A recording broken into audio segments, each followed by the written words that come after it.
Earlier this week, D2 players were given a great new gift that they're having a lot of fun with. I'm of course referring to the Scorgan in the new exotic mission. And now that I've finally learned how to play the melody to Funky Town on it,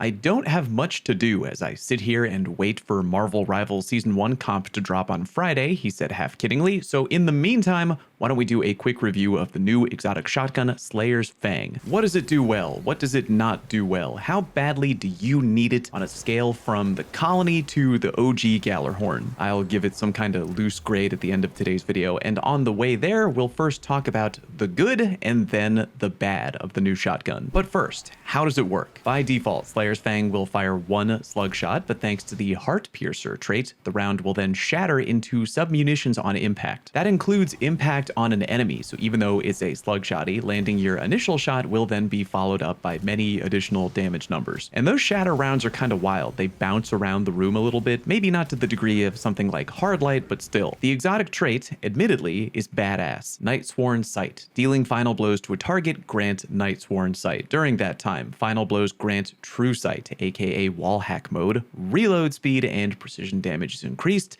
and sub-munitions will weaken targets. If you're wondering about the damage increase after a final blow, that seems to clock in at about plus 15% extra damage. But remember that in addition to that damage buff, you can also auto-weaken targets with your sub-munitions, so the damage can actually get even higher, around plus 32-ish% overall with both the buff and the debuff working together. The Nightsworn Sight effect lasts for about 7 seconds total, which isn't bad, especially since you can auto-refresh the timer after another kill. You have a few options on what you can roll with in column 4, provided you have the final craftable version of the gun. Your choices are Repulsor Brace, Loose Change, Stats for All, and Cascade Point. These can give you some decent additional flavor on your shoddy, although I don't know if I'd say any of the options on the table are wildly mandatory or make the gun top tier insane or anything like that. I did have some fun using Repulsor Brace in combination with a few things on the seasonal artifact, and that brings us to our first major point in the good category. Slayer's Fang has a lot of really fun synergies with the current artifact, which, yeah, obviously a deliberate move by Bungie, but still fun. Because sub-munitions weaken targets, you can get free Devour via Power from Pain,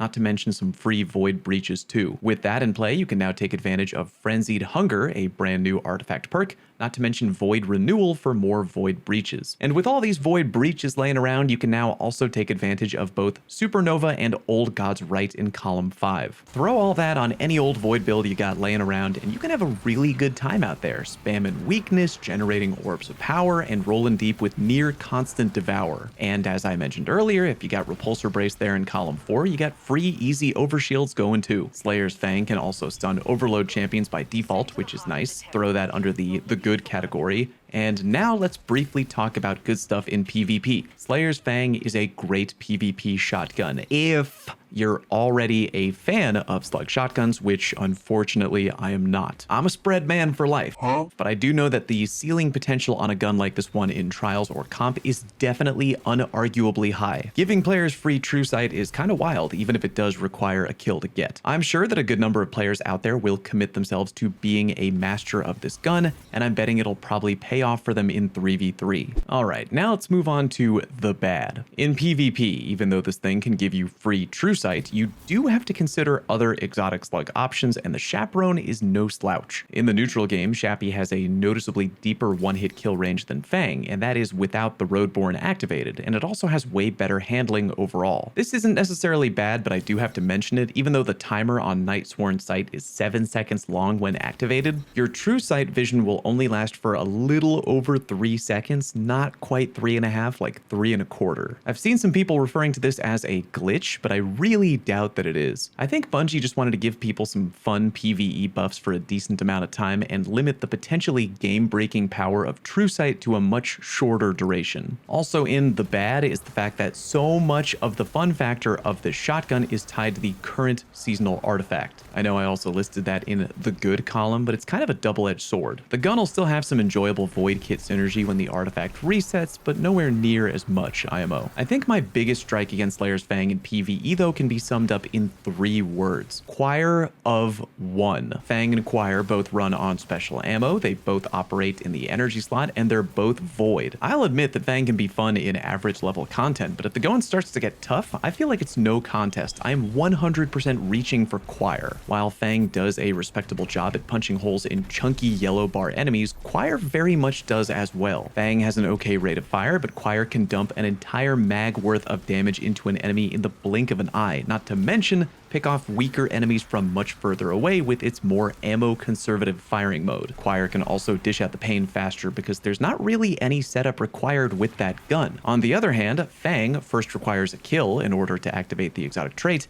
then if you shoot a big beefy target, you then apply weaken to it, and then you will be hitting them for max damage, i.e. your precision damage will be up and they'll be weakened. But that's kind of a 3-step process if you think about it, when Choir's is a 1-step process, that step being purple damage go burr. And yes, Fang can handle overload champions by default, whereas Choir would need some kind of help from the artifact in order to handle any champion. That is a nice feature, but in really tough GM level content, getting super close to champions can be risky business, and handling them with a shotgun isn't always a super safe play. Sometimes it is, but not always. I said at the beginning of the video I was going to give this weapon some kind of grade, and I'm gonna hit it with a firm, it's aight. I certainly wouldn't say it's a bad weapon. Using it can be fun, but in the grand scheme of things, it's just not really doing a lot for me personally. Neat synergy with the artifact for the time being, and that's about it. I'm gonna repeat for emphasis though that if you're a slug-shotty fiend in PvP, you probably will rank this quite a bit higher. That being said though, most PvP folks I know are in the spread camp, still firmly clutching their Matador 64s, which they'll probably be buried with. And that's my review in a nutshell. If you feel differently, let me know down in the comment section, and while I'll definitely have more D2 content in February for sure, expect a short wave of Marvel Rivals videos on the horizon because I'm genuinely enjoying that game very much. Thank you very much for watching. Peace.